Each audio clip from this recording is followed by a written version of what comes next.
गंबट वेझो ॻोठाणनि निगरीअ खे अगवा कंदड़ जवाबदार खे सोघो करे वरितो आहे, जंहिं ख़िलाफ़ केस दाख़िल कयो वियो आहे।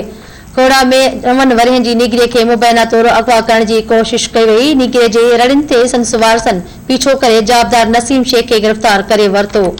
ॻोठाणनि पारां मुबैना तौर अगवा जी कोशिश कंदड़ जवाबदार खे कुटके बाद पुलिस हवाले करे छॾियो आहे। वारसनि जो चवणु आहे त जवाबदार नदीम शेख संदसि न्याणी आसमा खे अगवा करण जी कोशिश कई आहे। हुननि चयो त जवाबदार ख़िलाफ़ सख़्त कार्रवाई करे खेनि इंसाफ़ फराहम कई वञे। ॿिए पासे पुलिस जो चवणु आहे त केस दाख़िल कयो आहे, मामले बाबति वधीक जांच करे रहिया आहिनि।